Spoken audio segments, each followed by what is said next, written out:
I never liked traveling alone, but that time I felt like I needed a break from everything. My phone was always full of notifications, people wanted things from me nonstop, and I felt like my mind was slowly shutting down. I thought maybe going somewhere quiet where no one knew me would help, so I booked a 3-night stay at a small, old hotel far away from the city.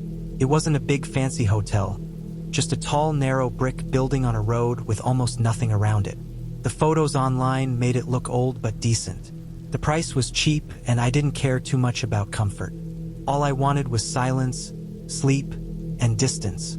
The drive there took longer than I thought because the road signs became confusing once I left the main highway. Everything looked old and abandoned, like the kind of places people never update or rebuild. After a long stretch of empty land and dark trees, I finally saw the hotel. It looked taller than I expected, maybe 6 floors, all windows straight and identical, but something about it felt heavy, almost like it wasn't used to having guests anymore. There were no other cars in the parking area, not even a staff vehicle. I told myself it was probably normal for a place so far away. Inside the lobby, everything smelled like old carpet, like it hadn't been cleaned properly for years, maybe only sprayed with some cheap air freshener that didn't actually remove smell, just mixed with it. The furniture looked like it belonged in the early 90s. There were no decorations except a few dusty fake plants. I got a room key, an actual metal key, not a card. The elevator doors opened fast but shook like they might fail any second. I got room 507, which felt strange since the building didn't seem large enough for that many rooms. Every hallway I walked through felt too long for the size I saw from outside, but I tried not to focus on that thought. When I entered my room, it was too quiet. Not peaceful quiet, but the type where even small sounds seemed too loud. The light switch clicked but flickered for a moment before staying on. The walls were a dull yellow color with water stains near the ceiling. The carpet was dark red but faded in a strange pattern, like heavy furniture had been moved around many times. There was a closet with sliding wooden doors and a long desk with a mirror attached. The bed looked fine from a distance, but the sheets felt rough and old, like they had been washed too many times without being replaced. I unpacked slowly just to pass time, then laid down on the bed. The silence was weird because I couldn't tell if the hotel was empty or if it was soundproof. No footsteps, no doors closing, no TVs, nothing. After a while, I decided to explore the hallway just to get rid of the uneasy feeling. When I stepped outside my room, the hallway felt colder than inside, and the air smelled slightly metallic like rust. The carpet in the hallway was the same dark red but worn out and flat. I walked slowly, not sure what I wanted to find, until I reached the end where there should have been a window or exit sign. Instead, the hallway simply ended in a blank wall. No door, no open space, just solid like it was unfinished or sealed. Something felt wrong but not supernatural, more like the building was altered or forgotten. When I got back to my room, I checked every detail more carefully. The mirror seemed slightly scratched, like someone pressed their fingernails against it many times. The closet had a faint smell of old wood and something like damp clothes. It didn't look dangerous, just uncomfortable. At night, trying to sleep was impossible. The room was silent, but my mind heard everything. My own breathing sounded too loud. My heart felt like it was beating against my head. Then, in the middle of that silence, I heard it. Not voices, not whispers, but the faint sound of heavy, slow footsteps above me. I stared at the ceiling for a long time. The steps were steady, one at a time, not rushed. It didn't make sense because there was no 6th floor. My room was on the highest floor, and the roof should have been right above me. The footsteps continued for several minutes before stopping without any final step, like whoever or whatever was up there simply paused in place. I didn't sleep until morning. I spent most of the night staring at the ceiling while my body felt cold and stiff. In the morning, I left the room to look around more, hoping daylight would make everything feel normal. The hallway looked even stranger in daylight, like the walls had tiny marks everywhere, faint lines and scratches, not deep but covering more area than I first noticed. The elevator felt too slow that morning, and at one point it shook hard enough that I almost pressed the emergency button. I went down to the lobby to look for someone, but the front desk was empty. No sign of a staff member, not even a note.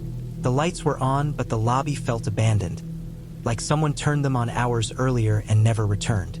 I walked outside hoping I would see a staff car or maybe a delivery truck, but the parking area was still empty except my own car. I checked the road, but there were no other cars passing by either.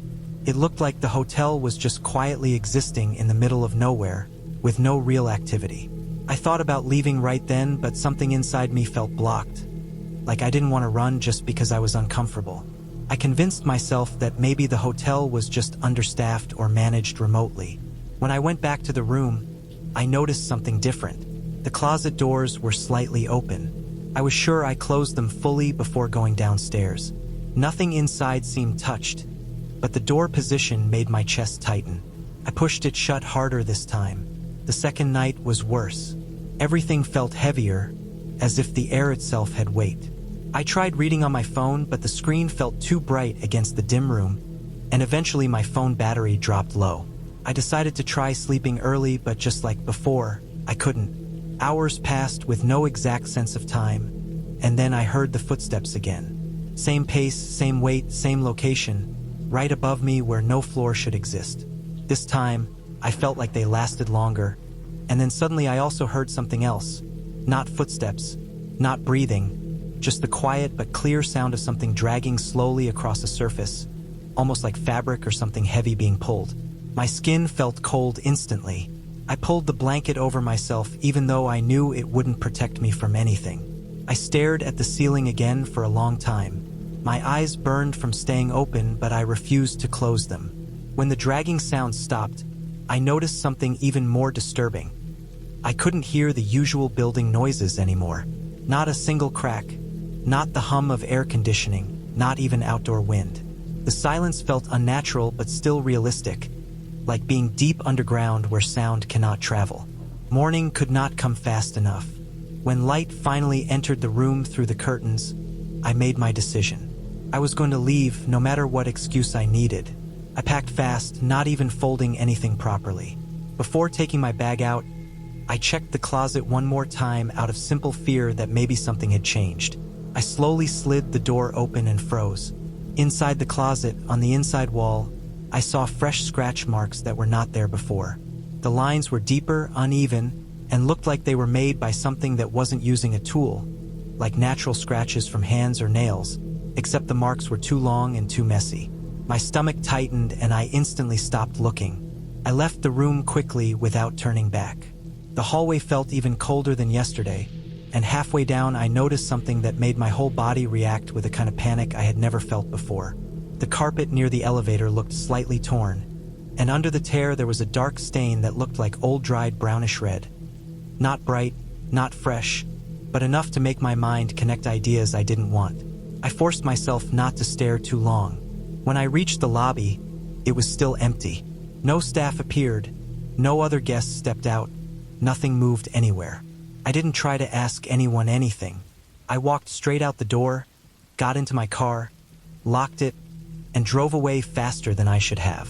I didn't care about refunds, explanations, or reviews. I didn't even stop for gas until my hands stopped shaking.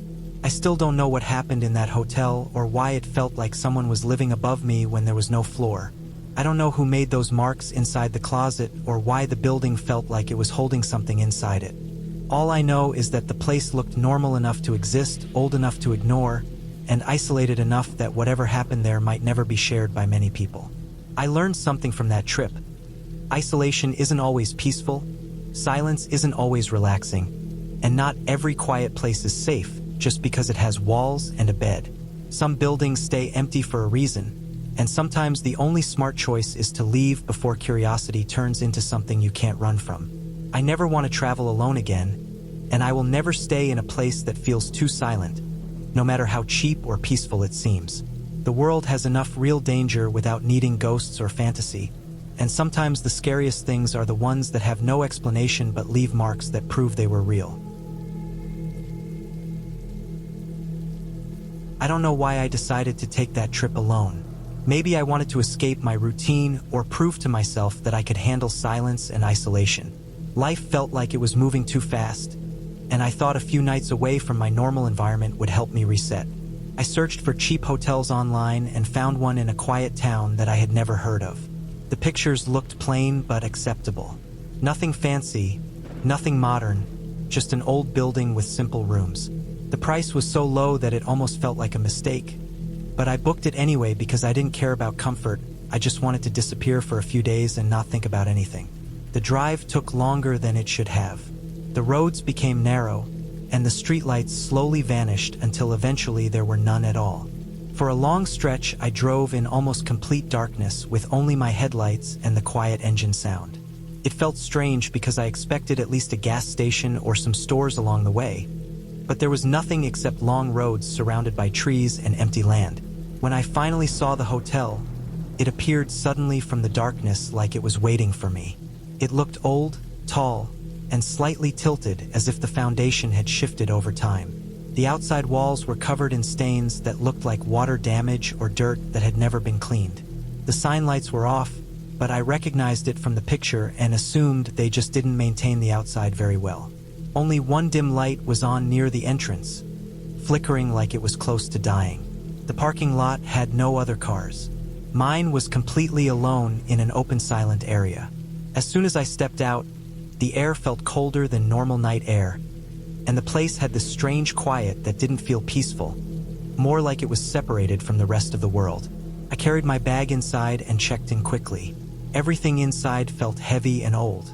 The hallways were long and narrow with a strong smell that reminded me of wet carpet and dust.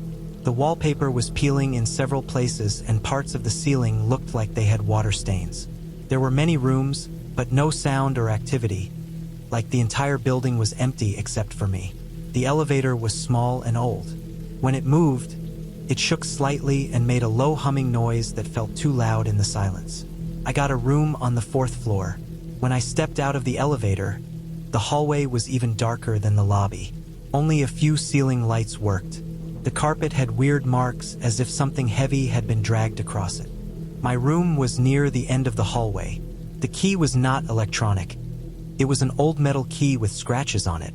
When I opened the door, the room was stuffy, like it hadn't been opened in a long time. The bedspread was clean enough to use but old and faded. The furniture looked like it had been there for decades. The mirror attached to the desk had tiny scratches on the surface. The lampshade had stains. The closet smelled like old wood and humidity. I tried to relax, but the silence was strange.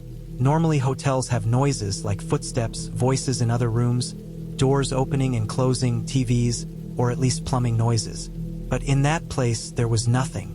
It felt like the air was so thick that sound could not move. I tried to sleep, but my mind stayed alert. I listened carefully and realized that my breathing was the only sound I could hear. The longer I stayed awake, the more aware I became of every small detail around me.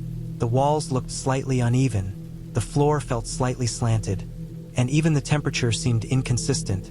Cold near the walls but warmer near the bed. At around midnight, I heard something very faint.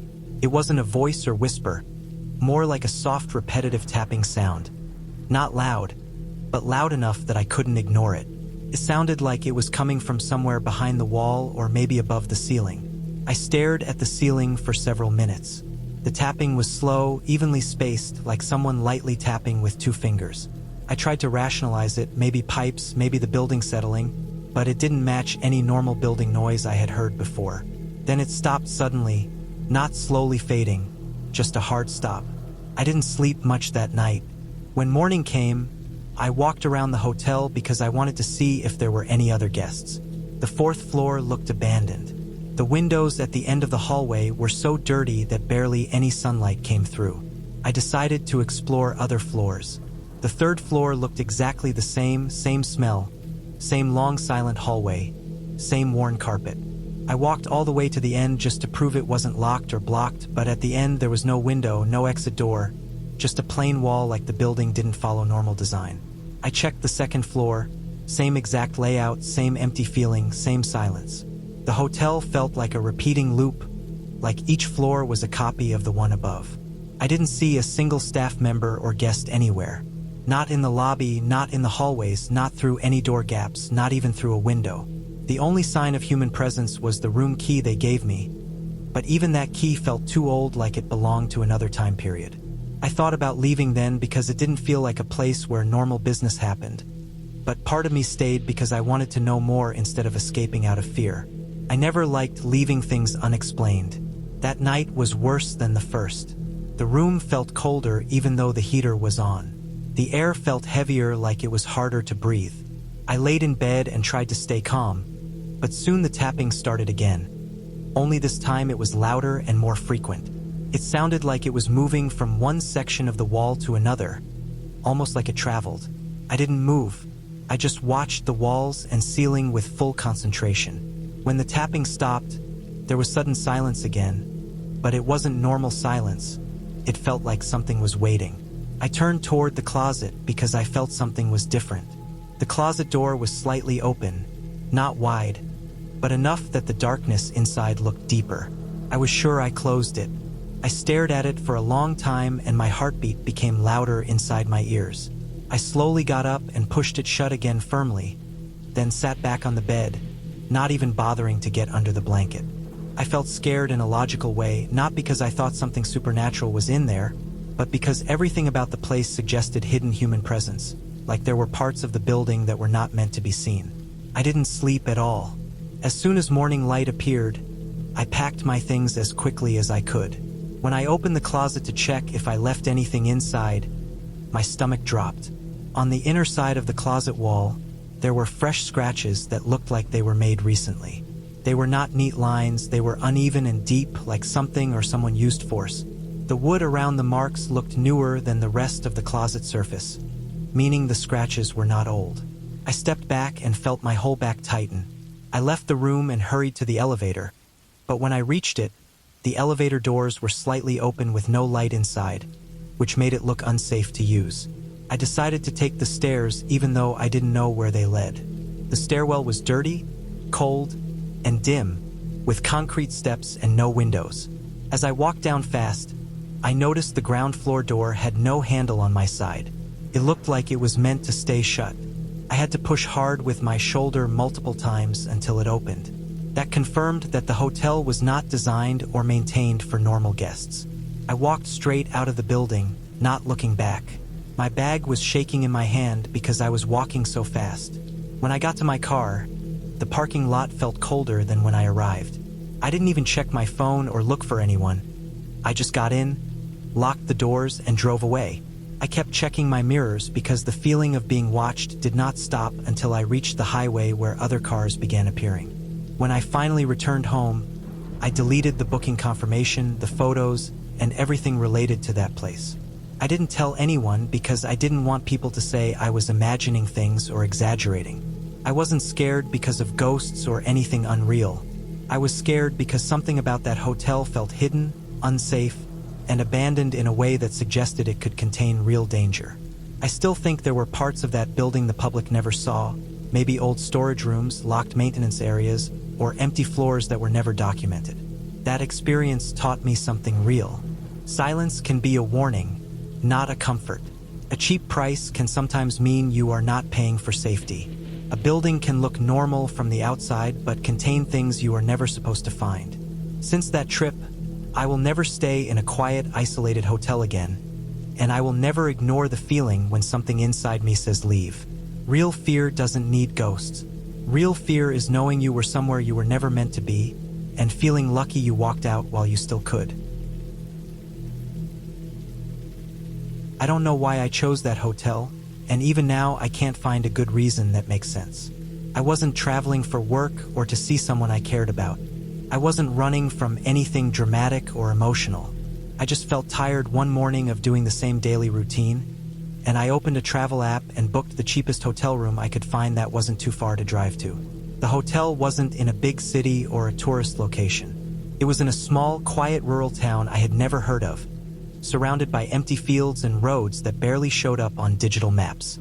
It looked old, but the photos didn't show anything dangerous. Just a tall, box-shaped building with plain windows and a faded sign. I didn't care about fancy hotels anyway. I just wanted silence and distance from people. The drive took almost 4 hours, mostly through long straight roads that didn't have many streetlights or even houses nearby. The further I drove, the emptier everything felt. Gas stations became rare, and eventually there were none at all. I stopped checking my phone because there was no signal. I kept telling myself I wanted quiet, so it shouldn't bother me. When the hotel finally came into view, it looked taller than I expected, maybe 8 or 9 floors with old exterior walls that looked stained from years of rain and dust. There were no cars in the parking lot except mine. There were no stores or restaurants nearby, just one long road and a few trees with wide empty fields behind them. The area felt like a place forgotten by time. Inside the building, the entrance smelled like a mix of old carpet, disinfectant, and humidity. The ceiling lights were dull and yellowish, not bright enough to feel welcoming. The lobby had a few chairs that looked like they belonged in an old office waiting room.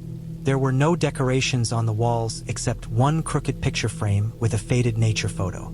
The silence inside the building felt heavier than outside, as if the walls absorbed sound. I got my room key, a real metal key attached to a plastic tag that was scratched and slightly dirty. The elevator arrived slowly and made a grinding noise each time the doors opened and closed. When I stepped inside, the light inside flickered like it was struggling to stay on. I was assigned room 823 on the 8th floor. When the elevator reached the floor, I saw a long, narrow hallway that looked too long for the size of the building. The carpet was dark red and worn flat where people had walked over the years. Some parts near the wall were torn. The wallpaper had patches where it had been peeled or scratched off, showing the drywall behind it. The hallway smelled different from the lobby, like old dust mixed with plastic and something metallic that I couldn't identify. The silence was strong enough that even my breathing sounded too loud. Inside my room, the air felt stiff, like it hadn't moved in a long time. The first thing I noticed was the temperature. It felt strangely cold near the walls but slightly warm near the center of the room. The bedspread looked clean but old enough to have lost its softness. There was a small wooden desk with a large built-in mirror that had small scratches on the surface, making my reflection look slightly distorted even though it wasn't dirty. The closet was tall and narrow with sliding wooden doors, and when I opened it, it smelled like wet wood and old fabric, even though nothing was inside. I tried to relax, but the silence was too thick to ignore. In normal hotels, there is always background noise like people walking, distant voices, televisions, plumbing, or wind outside. But here, there was nothing at all. Not even the sound of air conditioning. I laid on the bed and closed my eyes, trying to clear my thoughts, but instead I noticed how every small movement I made seemed too loud in the quiet room. My first night was when everything changed. I wasn't sleeping properly. I kept drifting in and out because the silence made me more alert instead of relaxed. Sometime after midnight, I heard a sound that snapped my eyes open. It wasn't voices or anything unnatural. It sounded like faint footsteps, slow and heavy, somewhere above my room. But I was on the top floor. There was no 9th floor. The footsteps continued at a steady pace, as if someone was quietly walking across a hard floor barefoot or wearing socks. The sound wasn't loud, but it was clear and real. It wasn't pipes or wind. I laid still for almost half an hour until the sound faded into silence again. I didn't sleep after that. In the morning, I tried exploring the hotel to convince myself it was normal and safe. The 8th floor looked identical in both directions. Long hallway, no windows, no decoration, just repeated closed doors.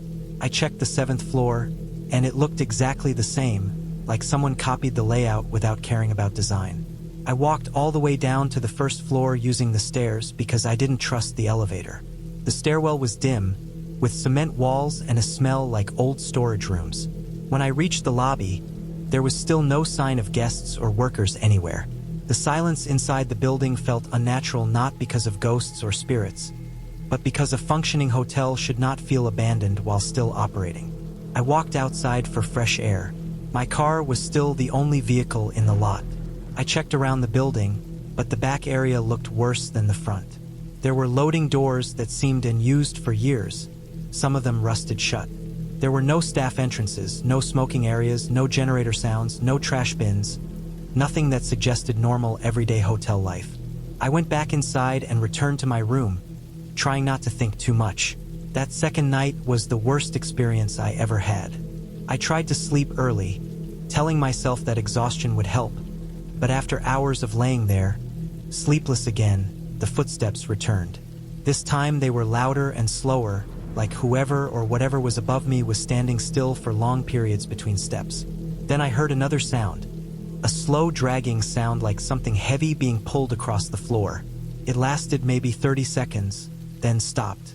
I stayed perfectly still, barely breathing. For the first time, I regretted everything about coming there. At some point, I noticed something else. My closet door was slightly open. I knew I closed it earlier. I stared at it in fear, not wanting to get up. I couldn't see anything inside, just darkness. The air in the room felt thicker, as if there was less oxygen. My body felt tense, like every muscle was prepared to run even though I didn't move. I didn't sleep at all. I sat with my back against the wall, facing the closet and door until daylight finally appeared through the curtains. As soon as I felt enough daylight, I packed my bag quickly. Before leaving, I opened the closet again, even though I didn't want to, just to prove to myself that nothing was there. Inside, on the inner wooden panel, I noticed fresh scratch marks that weren't there before. They were long, uneven, and deep, as though someone had dragged something sharp down the wood with force.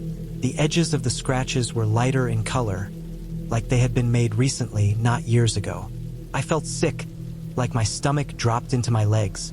I turned, grabbed my bag, and left the room without taking one last look.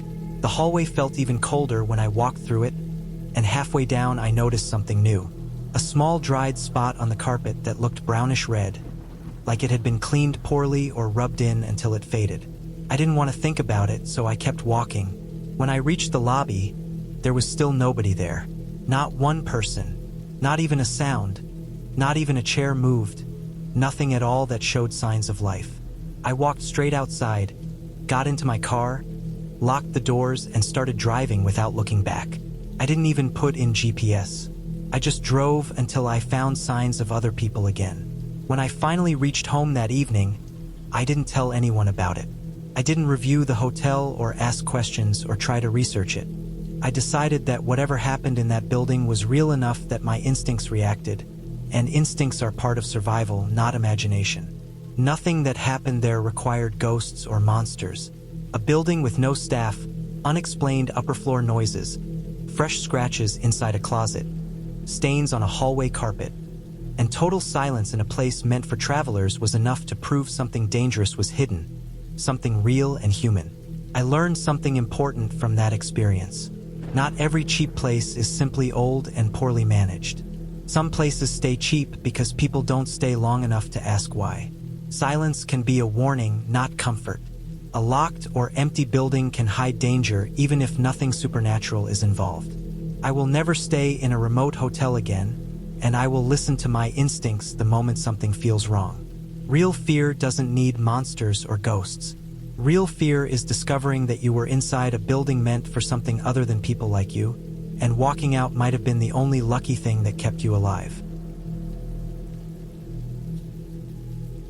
I checked into the hotel late in the afternoon after a long drive that felt like it was never going to end. My back was stiff from sitting for hours, my eyes burned from staring at the road, and I felt like I needed a shower, food, and sleep all at once.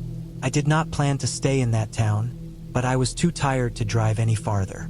I found the hotel through my phone when I pulled into a small parking lot behind a gas station because my vision started to blur while driving. I picked the first hotel that showed vacancies and had a low price, and I just wanted a bed and silence. I did not care about looks, reviews, or anything else. I only wanted rest. The hotel did not look horrible, but it did not look nice either. It was a tall, narrow building with faded paint and signs that looked like they used to light up years ago but no longer worked. The front entrance rug was worn and thin, almost like thousands of feet had dragged their stress across it. Inside, the air felt stale, like the windows had not been opened in years. There was a strong smell of cleaning chemicals mixed with something else that I could not place at the time. The lighting was weak and yellowish, giving the hallways a tired and old feeling. But exhaustion makes a person ignore a lot of things. When I got to my room on the 4th floor, I used my key card and heard the soft click of the door. The room was small and dim, but nothing seemed too strange. There was a bed with white sheets that looked slightly wrinkled, a tiny desk with a lamp, a small closet, and a bathroom door slightly cracked open with the light off. The air felt colder than the hallway, almost like the air conditioner was on too strong, but it did not seem to be running.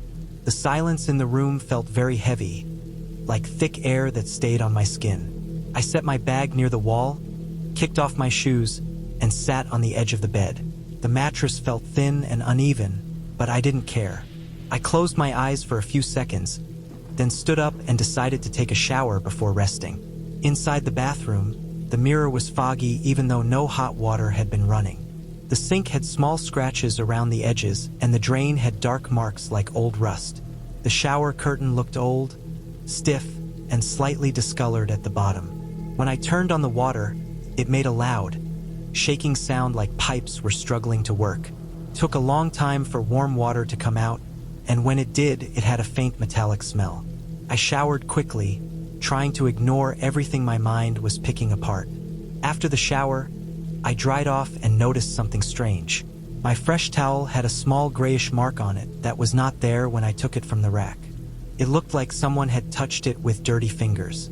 I tried to tell myself that maybe it was an old mark or leftover laundry stain. I threw it aside and crawled into bed. I planned to sleep right away, but my mind kept focusing on small details that bothered me. The room made faint noises, not loud, not sudden, just constant little sounds. It felt like the building was breathing. I tried turning on the TV for background noise, but it would not turn on, only flashed a brief blue screen before shutting off. I turned it off completely and lay back in bed, staring at the ceiling. At some point, I fell asleep, but I woke up in the middle of the night without knowing what time it was. The room was pitch dark, darker than it should have been. Even hotels usually have some kind of outside light slipping through the curtains, but here it felt like I was buried underground. I could hear my own heartbeat, and the coldness in the air felt stronger than before, almost unnatural. My skin felt slightly damp, like humidity or sweat, but I did not feel warm. My ears began to pick up something faint, like slow, uneven footsteps above my room. They sounded too heavy to belong to a small animal and too slow to be normal walking. There was no reason for someone to be walking around that late directly above me because earlier I noticed the fourth floor was the highest guest floor. I tried to stay calm and rationalize it. Maybe there was an attic or employees or maintenance rooms. Maybe someone could be pacing, but the steps continued, and they did not sound like pacing or wandering. It sounded like someone dragging their feet slowly in a straight line over and over again, like walking from one side of something to the other, stopping, then going back the same way. I felt every sound vibrate faintly through the walls. I pulled the blanket up and lay still, hoping my tired brain was exaggerating. Eventually the sound stopped, and I tried to tell myself that maybe I had dreamed part of it. I closed my eyes, but after a while, I felt something else. Not a sound, not a movement, but a sensation. It felt like someone had entered the room, but nothing made noise. My instinct felt it before my brain tried to reason with it. The coldness in the air felt stronger on one side of the room, like a presence without form, like someone was standing near the foot of the bed. I did not move, not even an inch. My breathing changed, and I could feel my chest shake slightly with fear. Minutes felt like hours until I finally forced myself to sit up and reach for the lamp. When the light turned on, my chest loosened a little, but I noticed something very wrong. My bag, which I had placed near the wall earlier, was now open. My clothes had been taken out and placed neatly on the floor like someone sorted through them. Nothing was missing, just rearranged. My phone charger, which I had placed on the desk, was now sitting on the floor next to my shoes. There was no reason for anyone to enter my room, and I knew I had locked the door before sleeping. I checked it again and it was still locked. My hands shook slightly, and I felt like I needed to stay awake until morning. I could not explain what happened, but I knew staying in bed with the lights off was no longer an option. I turned on every light in the room and sat against the wall with my eyes open, listening to every small noise. My brain kept trying to find normal explanations. Maybe staff entered by accident, maybe my memory was wrong, maybe I moved things without realizing. But deep inside, I knew I had not. The rest of the night was long. I kept checking the clock on my phone every few minutes. Time seemed to move painfully slow. The air still felt heavy, and I kept feeling like someone was watching me, even though no one was in sight. When the first thin light from outside finally appeared through the curtains, I felt a wave of relief run through me. I packed my things as fast as I could, barely caring if the clothes folded well. When I walked out into the hallway, I noticed the air felt warmer, like normal building temperature. The silent, heavy feeling from the night before did not seem to follow me outside the room. When I reached the parking lot, I put my bag in the back seat and looked up at the hotel for a moment. I saw several windows, including mine, and everything looked still and normal from the outside. No broken glass, no strange figures, nothing suspicious. It looked like an ordinary old hotel that thousands of people had stayed in before. I got into my car, closed the door, and sat there for a minute with my hands on the wheel. My body felt tired, not from lack of sleep alone, but from stress that felt like it had drained every part of me. As I drove away, I looked at the hotel one more time in my rearview mirror until it disappeared behind other buildings. For months after that night, I kept thinking about the room and the things that were moved without explanation. I did research later and learned something that finally made sense of what I experienced. That hotel had a history of staff using master keys to enter rooms without permission, not for cleaning or checking anything, but simply from curiosity or strange personal habits. Some employees would go through guests' belongings quietly while they slept, making sure not to steal anything so people would doubt themselves instead of reporting it. Some reviews even said that certain staff enjoyed watching guests sleep quietly in the dark because it gave them a thrill they never talked about openly. That information made everything clear and more disturbing than any supernatural explanation. Nothing ghostly happened. No magic, no shadow figure, no whispering from the walls. The truth was far more real and far more terrifying. Someone was inside my room while I slept, moving slowly, quietly, watching me, and I never heard them enter. The scariest part was knowing they stood close enough to touch me, and I slept through most of it without knowing. I learned something real from that night. Evil does not need to be unreal, glowing, or invisible. Sometimes it stands in the same room, breathing the same air, and walks away quietly before morning like nothing ever happened.